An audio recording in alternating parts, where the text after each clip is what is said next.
Okay, I think there's a reason why ngayon pa lang natin gagawin tong episode natin what's happening to San Mig Coffee. I think part of it is because we always felt that San Mig Coffee was a slow starting team. Yeah. You know? They had a slow start when they won the Governor's Cup. So parang inisip natin, parang ganun din yan. But medyo seryoso na to. 1 in 5 na. Mm-hmm. Diba? So this is pretty serious. So now, what is happening to San Mig Coffee or what has happened to them that has led to this record, Charles? Well, they started the season slow kasi puro injured nga sila Joe, sila PJ. I think they also started practicing late. So siguro may championship hangover pa talaga. And they lost a few close games. The only game they won pa nga was against Air 21. Overtime pa. They almost Double overtime. They almost overtime lost. pa. I mean, James Yap's been hurt. He just played again nung last game. But it's tough. They just haven't been playing too well. Nyaka. Natawa ko bigla. May hirot sana ako, pero sabi ko, magbilang.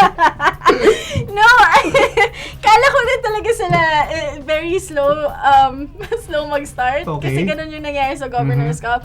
But I just can't figure out kasi ang alam ko parang 1 week lang yung break nila going into the next conference. So you can't be that out of shape in 1 week. Tapos nagkaroon ng Trust me, you injury. can. I've tried it.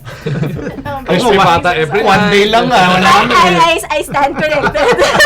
Actually, kaya. Pero pa-pre-bay din. Yeah, and then the sapaw pa yung injuries, and then when the injured players came in first, si coach wanted, like during their Meralco game, coach wanted the veterans in more than the ones who are players, healthy. So I just felt like they're lost. They're lost. Yeah, but I don't think it's something to be alarmed about. I still have faith with the team, most especially na sila Joe is coming back, si Ping, is just getting the groove back together. I don't think magpa-panic button ako yet. But yan din ang sinabi namin last Governor's Cup. So maybe they'll start making a run. Magu, ano ba nangyari dito sa Mixers? Bakit ba ganito yung start? Hindi pa sa championship hangover. For me, it's the Marcus Blakely hangover. Yan. Para silang they're Sige longing for yan. Blakely. Explain mo nga yung Marcus Blakely factor na Parang sinasabi sige, mo. every team in the PBA right now is playing without an import. Right. Philippine Cup nga tayo, all Filipino. Pero ibang klaseng import naman talaga. Yung kasama nila nag-champion last time. He was a guy who led the team in points, rebounds, assists, steals, and blocks. Kaya nga Mr. Everything. He did everything for this team. Ngayon medyo nangungulila. You see certain guys like Ping and battle, yung scoring pilit sinasalo ni PJ, yung rebounding and energy and hustle na kay Ping. Pero hindi pa nila mahuli dahil nangungulila pa nga sila. Hindi pa nila mapunan yung naging silbi sa kanila. Kung medyo harsh pero yung naging silbi sa kanila ni Marcus Blakely. Ang hirap po na nun dahil lahat nga ginawa para sa'yo. Kumbaga sinandala nila. Ngayon, wala sa kanila, they're gonna have to dig deep. They're gonna have to make up for last time. More than defense, yung offense talaga sila nagsastruggle kasi si PJ, di ba, nag-start siya, wala. Kasi may injury. And then after nun, parang hindi nila alam kung saan huhugutin yung points. Nilagay mo si Kawaling, nilagay mo si Acuna, but it didn't work. So I think they need to figure out who's gonna be that guy when James and PJ aren't there. Which is weird because they're supposed to be running the triangle. Kaya nga hindi na yata din ganun ka-exclusive kasi it's a system-based offense So, it's kind of weird na well, what happens, but what's gonna happen to your triangle if yung guys mo nga supposedly in the triangle are all out? Like, how do you... They haven't been playing at the level you expect Yeah. them. And I have one guy who really... the loss of this guy is hurting. See, Alain Maliksi was playing so well for them and now sa All-Filipino, he would have gotten even more minutes, diba? But I really like Magu's point. Think about it.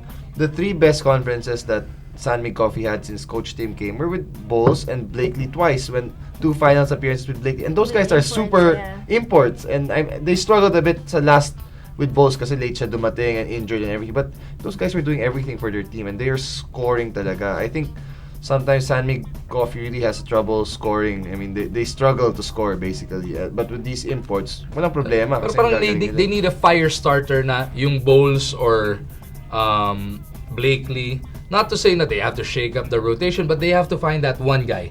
That will not provide everything that Bowles and Blakely provided, pero somebody who will inspire everybody. I think it's been, lately it's been more Pingris and Baroka who are actually the ones really taking charge of the team. Yeah, Baroka, iba nilalaro. Si Baroka talaga siya yung bumubuhat ngayon. So, Ikaw? Ako sabihin. sa akin, honestly, this is like, you know, for many other teams, it's like a weak reason to cite yung malas. When you look at the San Mig Coffee team, how can you not say malas to team na to? They lose Maliksi even before the Philippine Yeah. Cup. James has this nagging elbow problem. They start the tournament without PJ Simon and Joe Devance. Yeah. That's -2 of your top scorers. Tapos yung rookie mo na si Justin Melton got injured Yung- after the first game. So, And diba? this is a guy who was yung mga ensayo pa lang kahit sina Richard kinikwento sa atin. Wow. Oh. Lahat sila talagang And I think nagugulat dun sa even with Melton. that first game against Ginebra, we saw, Yeah. ba pwede to, May pwede, shades pwede na. tong rookie na to. So, imagine mo, pagpatong-patong yun. And you know, proof that sobrang malas ng San Mig Coffee in this tournament, Wednesday, they lost to Meralco. They lost an 18-point lead and they lost the Yeah. game. After the game, si Coach Tim nabangga pa. Sa labas ng Araneta. Rico naman. Yung rear end lang ganon, yung ganon lang. Nakita mo? Oh, I was, dadaan. Ikaw yung bumangga. Kasi traffic eh. Sabi ko, ba't ng traffic? This was outside Araneta, this was after the game.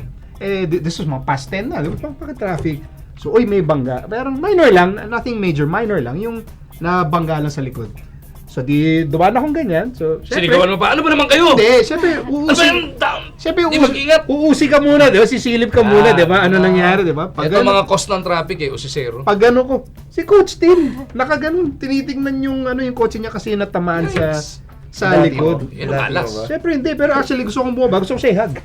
Kasi kawawa naman, di ba? I mean, you're 1-5. Can't get a break. You lost an 18-point lead, and then you know, May nakakalimutan ka ata ang solusyon dyan eh. Anong solusyon dyan? Favorite player mo sa San Mig Coffee? Si Jerwin? Oo. Hindi pang game 7 si Pang Jerwin. game 7 na. Wala pa tayo doon eh. Patch yun eh. So, but then, okay, baka naman yung mga San Mig Coffee fans, alam mo yung malugmok na sa lungkot eh. But look, bright spots here. Tagal pa. Joe and PJ are back. In fact, in the last game, kompleto na sila in a sense that PJ, Joe, Starting to play. yeah, James, Pingris, and Barroca were all on the floor at the same time for the first time.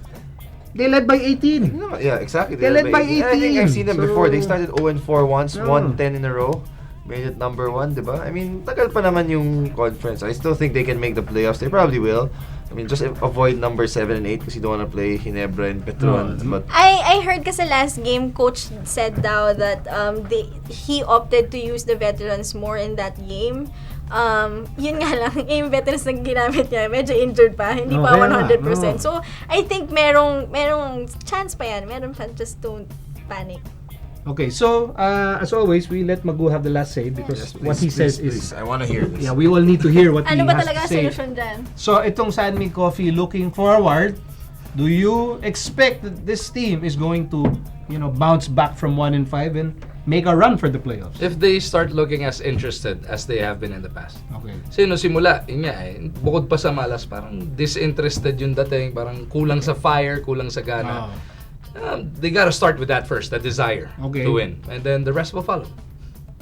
Okay. Sabi na. So, kailangan may, desire.